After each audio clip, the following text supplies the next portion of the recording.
देखिए, अभी हम आपको विजयनगर साम्राज्य के बारे में बताएंगे। विजयनगर साम्राज्य के बारे में यदि चर्चा करें तो विजयनगर साम्राज्य की स्थापना हरिहर एवं बुक्का नामक दो भाइयों ने किया था। विजयनगर साम्राज्य की स्थापना किसने किया था? हरिहर एवं बुक्का नामक दो भाइयों ने। हरिहर अलग थे और बुक्का अलग थे। आपस में यदि रिलेशन की बात करें तो दोनों आपस में भाई थे। हरिहर और बुक्का के बारे में चर्चा किया जाए तो यह कुल मिलाकर के 5 भाई थे। कितने भाई थे? 5 भाई। विजयनगर साम्राज्य की स्थापना हरिहर एवं बुक्का ने 1336 ईस्वी में किया था। कब किया था? 1336 ईस्वी में। वहीं यदि हम विजयनगर के अर्थ के बारे में चर्चा करें तो विजयनगर का अर्थ होता है जीत का शहर। हो सकता है कभी पूछ दे कोई कि विजयनगर का अर्थ क्या होता है, कहिएगा जीत का शहर। विजय, विजय का मतलब होता है जीत और नगर का मतलब नगर या शहर। तो विजयनगर का अर्थ हो जाता है जीत का शहर। और ऐसा माना जाता है कि हरिहर एवं बुक्का ने विद्यारण्य संत से आशीर्वाद प्राप्त करके विजयनगर साम्राज्य की स्थापना किए थे। कहने का अर्थ यह कि विद्यारण्य संत के पास आए थे हरिहर एवं बुक्का, और इस संत ने यह आशीर्वाद दिए थे कि जाओ तुम सफल होगे। तो फिर हरिहर एवं बुक्का ने विजयनगर पर हमला किया और विजयनगर को जीत लिए। विजयनगर साम्राज्य के बारे में और चर्चा करें तो विजयनगर साम्राज्य की राजधानी हम्पी थे। विजयनगर साम्राज्य की राजधानी हम्पी, वही हम्पी जिसे कि 200 रुपया के नोट पर भी दर्शाया गया है। और हम्पी एक तरह से भारत का प्रमुख शहरों में से एक थे, नगरों में से एक थे। तो देखिए, विजयनगर साम्राज्य की स्थापना हरिहर एवं बुक्का ने 1336 ईस्वी में किया। विजयनगर का अर्थ होता है जीत का शहर, और हरिहर एवं बुक्का ने विद्यारण्य संत से आशीर्वाद प्राप्त करके विजयनगर साम्राज्य की स्थापना किए थे। विजयनगर की राजधानी हम्पी थे। विजयनगर की राजधानी हम्पी, और हम्पी तुंगभद्रा नदी के किनारे बसे हुए थे। हम्पी कहाँ बसे हुए थे? तुंगभद्रा नदी के किनारे। विजयनगर साम्राज्य के जितने भी शासक हुए थे, जितने भी राजा हुए थे, सभी राजा ने अपना राजभाषा तेलुगु को बनाया था। किनको बनाया था? तेलुगु को। और विजयनगर पर 4 वंशों ने शासन किए थे: संगम वंश, सलूब वंश, तुलुब वंश और अराविडु वंश। विजयनगर साम्राज्य की स्थापना हरिहर एवं बुक्का ने किया। फिर हरिहर एवं बुक्का के पिताजी थे संगम, उन्हीं के नामों के आधार पर संगम वंश उस वंश को रखा गया नाम, या संगम वंश उस वंश का नाम रखा गया। फिर संगम वंश से आगे चल करके कौन सा वंश बना?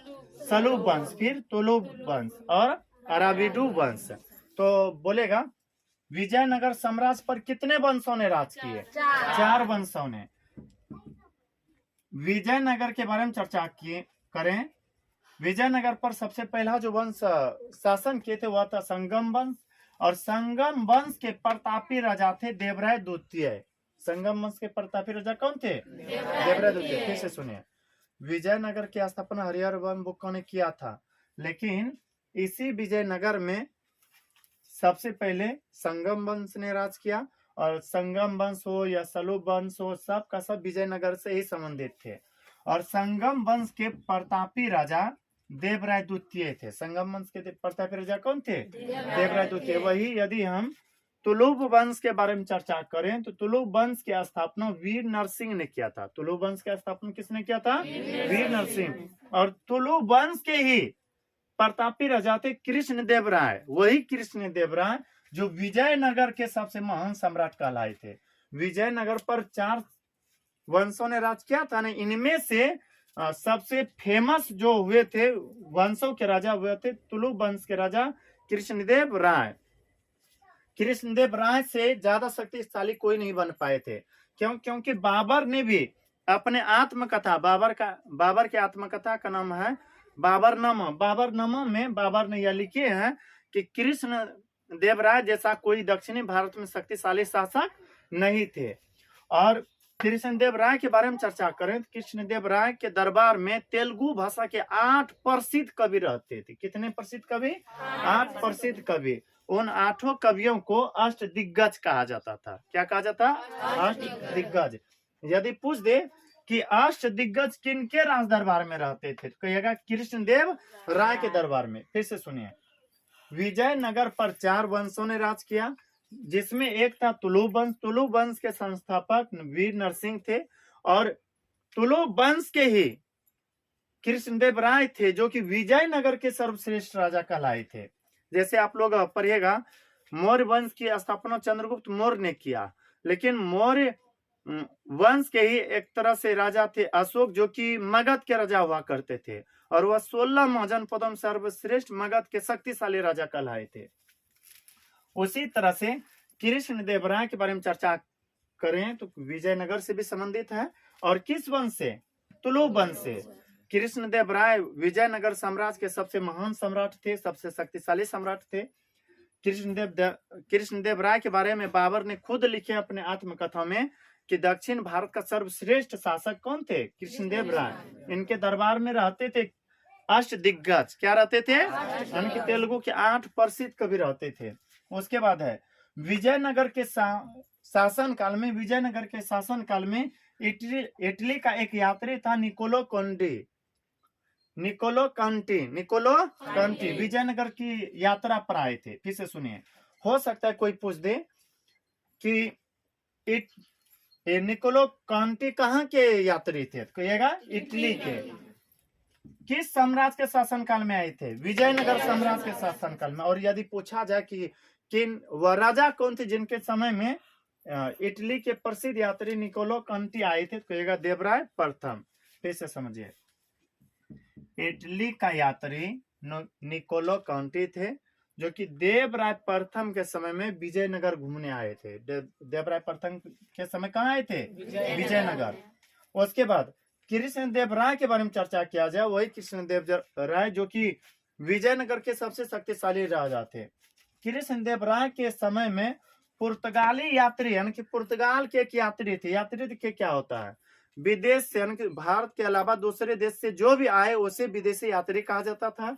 उन्हीं में से एक पुर्तगाली यात्री डोमिगोस पायस थे। डोमिगोस पायस जो कि कृष्णदेव राय के शासनकाल में आए थे। किनके शासनकाल में? कृष्णदेव राय के शासनकाल में।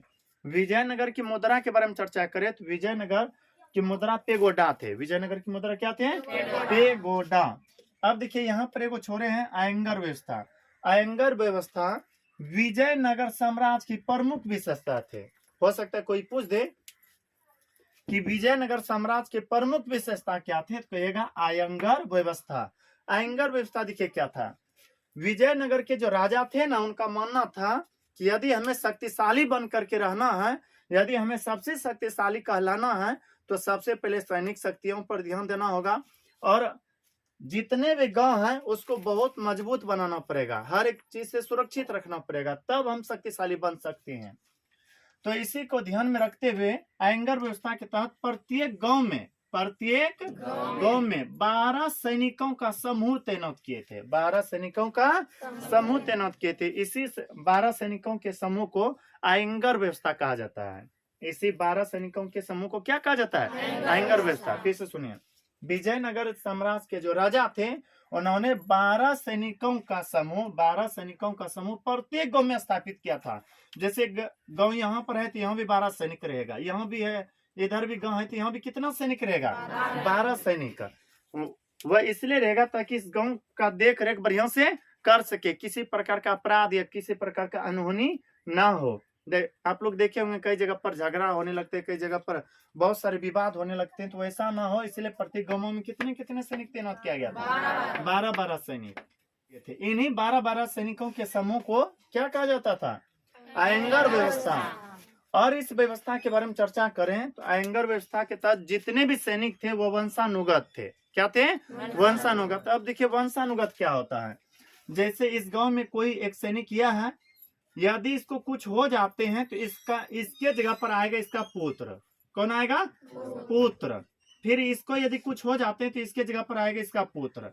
इसी को कहते हैं वंशानुगत। जैसे आप लोग देखे होंगे, ये सुने होंगे कि राजा का पद वंशानुगत होते थे। यदि कोई राजा मर जाए तो फिर उनका श्रेष्ठ पुत्र ही क्या बनेगा? राजा बनेगा। उसी तरह से आयंगर व्यवस्था के तहत जो सैनिकों का पद था वह वंशानुगत था। क्या था? वंशानुगत। फिर से थोड़ा समझाते हैं वंशानुगत और क्या होता है।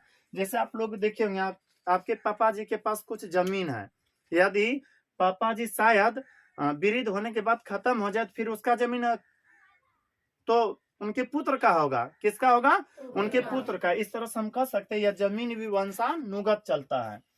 तो बोलेगा विजयनगर साम्राज्य के शासकों ने प्रत्येक गांवों में कितने सैनिकों का समूह तैनात किए थे? 12 सैनिकों का। कितने? 12। उसी 12 सैनिकों के समूह को कहा जाता है क्या? आयंगर व्यवस्था।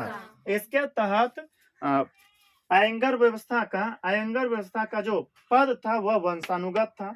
क्या था? वंशानुगत। हाँ, यदि यह चाहे तो इस पद को बेच सकते, जरूरत पड़ने पर क्या कर सकते हैं?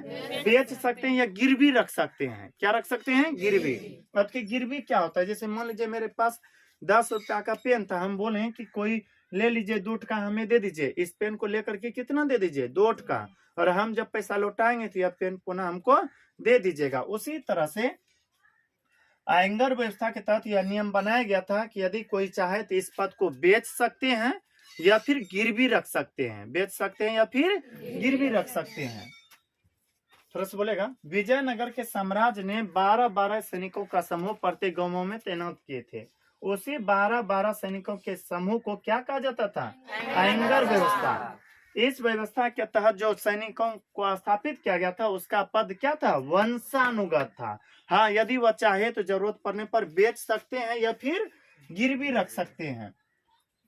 आयंगर व्यवस्था के कारण से विजयनगर काफी शक्तिशाली बन गए थे। आयंगर व्यवस्था के कारण से विजयनगर क्या बन गए थे?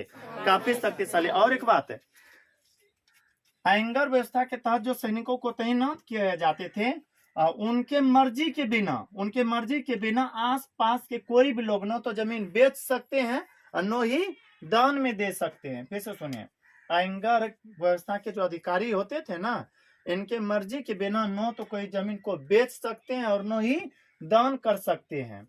अब आगे बढ़ते हैं। कृष्णदेव राय के बारे में यदि चर्चा किया जाए तो यह विजयनगर साम्राज्य के महान सम्राट थे। विजयनगर साम्राज्य के महान शासक थे। इन्होंने 2 प्रसिद्ध मंदिर बनवाए थे, एक हजारा मंदिर, एक विठल स्वामीनाथ मंदिर। फिर से देखिए, यदि कोई पूछे कि हजारा मंदिर को किसने बनवाया तो कहिएगा कृष्णदेव राय ने। अब विठल स्वामीनाथ मंदिर को किसने बनवाया? कृष्णदेव राय ने। और विजयनगर के बारे में चर्चा करें तो विजयनगर की जितने भी शासक हुए थे लगभग हिंदू शासक थे। कौन सा शासक थे? हिंदू। हाँ, और विजयनगर के बारे में चर्चा करें तो विजयनगर में हजारा मंदिर और विठल स्वामी मंदिर या विठल नाथ स्वामी मंदिर के अलावा और सारे मंदिर बनाया गया था, जो जैसे है विरूपाक्ष मंदिर, कमला महल मंदिर, कृष्णा स्वामी मंदिर, इसी तरह से और सारे मंदिर बनाए गए थे। देखिए, यदि आपसे पूछा जाए विजयनगर साम्राज्य के समय में कौन कौन सा मंदिर बनाया गया तो आपको लिखना है हजारा मंदिर, विठल स्वामी मंदिर, विरूपाक्ष मंदिर, कमला मंदिर और कृष्णा मंदिर। ऐसे ही बहुत सारे मंदिर बनाए गए थे। विजयनगर के बारे में चर्चा करें तो विजयनगर बहुत शक्तिशाली क्षेत्र थे। ऐसा इतिहासकारों के द्वारा कहा जाता था कि विजयनगर जैसा और कोई क्षेत्र वहां पर नहीं थे। लेकिन एकाएक क्या हो गए, विजयनगर का पल भर में एक तरह से पतन हो जाते हैं। ज्यादा नहीं, 1 से 2 दिन में विजयनगर एकदम मिट्टी में मिल गए। देखिए, विजयनगर के पतन के बारे में चर्चा करें तो 23 जनवरी 1565 ईस्वी को 23 जनवरी 1565 ईस्वी को एक युद्ध हुआ था जिसका नाम था राक्षसी तंगरी या राक्षस तंगरी कहें या राक्षसी तंगरी। इसी को कहा जाता है तालीकोटा का युद्ध और इसी को कहा जाता है बन्नी हट्टी का युद्ध। फिर से सुनिए, 23 जनवरी 1565 में एक युद्ध हुआ था विजयनगर और बहमनी साम्राज्य के बीच। विजयनगर और बहमनी साम्राज्य के बीच उसे कहा गया राक्षसी तंगरी का युद्ध, या फिर इसी का दूसरा नाम है कालीकोटा का युद्ध, या फिर इसी का अगला नाम है बन्नी हट्टी का युद्ध। इस युद्ध में विजयनगर साम्राज्य के अगुवाई या फिर विजयनगर साम्राज्य का नेतृत्व कर रहे थे राम राय ने। किसने किया? राम राय ने। विजयनगर की ओर से लड़ने वाले प्रमुख कौन थे? राम राय। जबकि विजयनगर के खिलाफ में यानी कि एंटी में भी कह सकते हैं, विजयनगर के विरोध में थे बीजापुर, अहमदनगर, गोलकुंडा, बीदर, मतलब बहुत सारे क्षेत्र आ गए थे विजयनगर के विरोध में। और यह जो बोल रहे हैं यह क्षेत्र यह बहमनी साम्राज्य के अंग थे। किस साम्राज्य के? बहमनी। बहमनी एक मुस्लिम साम्राज्य वाला क्षेत्र थे। बहमनी साम्राज्य पांच भागों में बट गए थे, जिनमें कि 4 भाग का नाम लिखे हैं। बीजापुर, अहमदनगर, गोलकुंडा, बीदर, सभी ने मिल करके एक आक्रमण किया। किस पर? विजयनगर पर। और विजयनगर के विरोध में जो थे, विजयनगर के विरोध में जो थे, बीजापुर, अहमदनगर, गोलकुंडा, बीदर, इनका नेतृत्व किया था अली आदिल शाह ने। किसने किया था? अली आदिल शाह ने। और इस युद्ध में बुरा तरह से हार गए थे विजयनगर के शासक। कौन के शासक? विजयनगर के शासक। कहा जाता है इतिहासकारों के द्वारा जो कि 23 जनवरी 1965 के पहले बहुत खुशी से लोग जीते थे वहां पर, किसी भी प्रकार का दुख नहीं था। लेकिन एकाएक क्या हुआ कि 1 से 2 दिनों में ही विजयनगर का क्या हो गया? पतन हो गया। विजयनगर का पतन यदि कोई पूछे किस युद्ध के कारण हुआ, तो कहेगा राक्षसी तंगरी, या फिर तालीकोटा, या फिर बन्नी हट्टी के युद्ध के कारण से, जो कि कब हुआ था? 1565 ईस्वी में हुआ था। अच्छा बोलेगा बीजापुर, अहमदनगर, गोलकुंडा, बीदर का नेतृत्व किसने किया था? अली आदिल शाह ने। अली आदिल शाह ने। और वहीं पर यदि विजयनगर के बारे में चर्चा करें तो विजयनगर का नेतृत्व किया था राम राय ने। और विजयनगर का पतन मुख्य रूप से किसने किया? बहमनी साम्राज्य ने। किसने किया? बहमनी साम्राज्य ने। फिर से एक बार देख लेते हैं।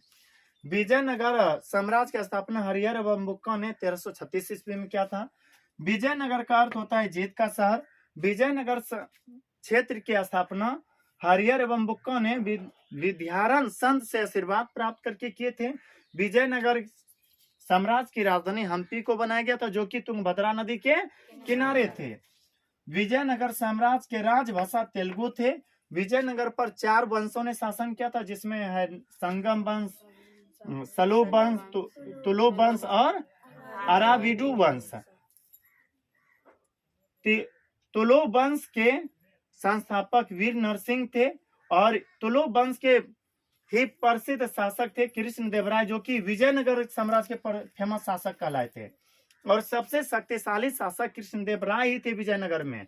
खुद बाबर ने अपने आत्मकथा में लिखे हैं दक्षिणी भारत में यदि कोई शक्तिशाली शासक थे तो वह कौन थे? कृष्णदेवराय। इनके दरबार में 8 तेलुगु के प्रसिद्ध कवि रहते थे, जिसे कि अष्ट दिग्गज कहा जाता था। विजयनगर साम्राज्य की प्रमुख विशेषता है आयंगर व्यवस्था। प्रमुख विशेषता क्या है? आयंगर व्यवस्था। इस व्यवस्था के तहत प्रत्येक गांवों में कितने सैनिकों का समूह तैनात किया गया था? 12 सैनिकों का समूह तैनात किया गया था। और सभी सैनिकों को हाँ, और एक बात बताने के लिए भूल गए थे, सभी सैनिकों को वेतन के बदले कर मुक्त भूमि दिया जाता था। वेतन के बदले क्या दिया जाता था? कर मुक्त भूमि, यानी कि बिना टैक्स वाला भूमि इन लोगों को दिया जाता था खाने पीने के लिए। और इनका पद क्या था? वंशानुगत था। हाँ, यदि यह चाहे तो आयंगर व्यवस्था के अधिकारी अपने पद को बेच सकते हैं या फिर गिरवी रख सकते हैं।